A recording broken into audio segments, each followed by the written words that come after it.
అందరికీ నమస్తే. జూబ్లీహిల్స్ బై ఎలక్షన్లో నవీన్ యాదవ్ కాంగ్రెస్ పార్టీ నుంచి ఎమ్మెల్యేగా పోటీ చేస్తున్నాడు. కానీ కాంగ్రెస్ ఆడుతున్న ఆటలో నవీన్ యాదవ్ బలి కాబోతున్నాడా? నిజానికి ప్రస్తుతము నవీన్ యాదవ్కు చాలా వరకు పేరే ఉంది. నవీన్ యాదవ్ ఫాదర్కు కూడా కొంతవరకు పేరుంది. జూబ్లీహిల్స్ నియోజకవర్గంలో పట్టు కూడా ఉంది. అదేవిధంగా డబ్బు కూడా ఉంది. గెలిచే విధంగా అన్ని ప్లాన్లు కూడా నవీన్ యాదవ్ వేసుకున్నాడు. కానీ కాంగ్రెస్ అధిష్టానము ఏ విధంగా ఉందంటే రేవంత్ రెడ్డిపై పూర్తిగా వ్యతిరేకత వచ్చింది. అది మొత్తం అందరికీ తెలుసు. రేవంత్ రెడ్డిని ఒక కారణం చేత ముఖ్యమంత్రి పదవి నుంచి తీసేసి పూర్తిగా పార్టీ నుంచే తీసేయాలనే ఉద్దేశంలో కాంగ్రెస్ హైకమాండ్ ఉంది.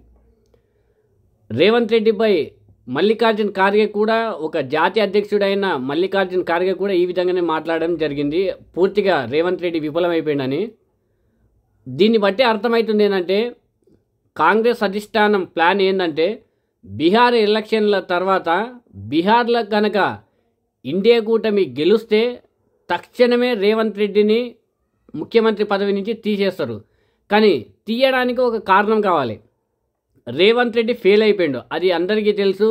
కానీ ఇంకే ప్రజల్లో ఒకవేళ రేవంత్ రెడ్డిని గనక తీసేస్తే కొంతవరకు వ్యతిరేకత వచ్చే అవకాశం ఉంది. కాబట్టి ఒక అధికారంలో ఉన్న పార్టీ, అధికారంలో ఉన్న ఒక ముఖ్యమంత్రి ఒక బై ఎలక్షన్లో తన పార్టీకి సంబంధించిన వ్యక్తిని గెలిపించుకోలేదని ఒక భావనకు తీసుకురావాలని కాంగ్రెస్ అధిష్టానము ఏ విధంగా అయినా జూబ్లీహిల్స్లో కాంగ్రెస్ గెలవకూడదని కొన్ని కుతంత్రాలు చేస్తుందని మొత్తం ప్రచారం జరుగుతుంది. ఇదే నిజం కావచ్చు. ఎందుకని చెప్తే రేవంత్ రెడ్డిని ఎప్పుడు తీసేస్తారో కూడా అర్థమైతలేదు. ఈ బలమైన కారణం చేత రేవంత్ రెడ్డి ముఖ్యమంత్రిగా ఉండి ఒక ఎమ్మెల్యేని కూడా గెలిపించుకోలేదని, ఒక సాగుతో ఎమ్మెల్యేని కూడా గెలిపించుకోలేదని రేవంత్ రెడ్డిని తీసేసే సూచనలు ఉన్నాయి. మీనాక్షి నటరాజన్ అదేవిధంగా హైకమాండ్ కూడా చాలా వ్యతిరేకతనే ఉంది. వీళ్ళంతా బాగానే ఉండొచ్చు. రేవంత్ రెడ్డి ఇప్పటి వరకు 2 సంవత్సరాలు అధికారంలో ముఖ్యమంత్రిగా ఉన్నాడు, తన కోరిక తీరింది.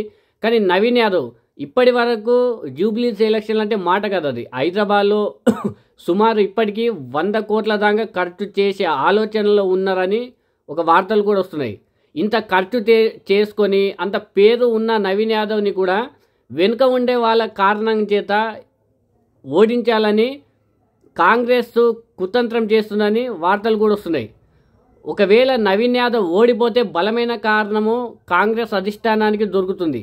దీని ద్వారా రేవంత్ రెడ్డిని తీసేయచ్చు. కానీ వీళ్ళు కాంగ్రెస్ అధిష్టానము, రాష్ట్ర కాంగ్రెస్ ఆడుతున్న ఆటలో నవీన్ యాదవ్ బలి అయ్యే అవకాశం ఉంది. తన డబ్బు వృధా అవుతుంది. అదేవిధంగా తన ఇప్పటి వరకు పోరాటం చేసిన అన్ని సమయం కూడా వృధా అవుతుంది. ఖచ్చితంగా రేవంత్ రెడ్డిని తీసేయాలంటే ఒక బలమైన కారణం కావాలి.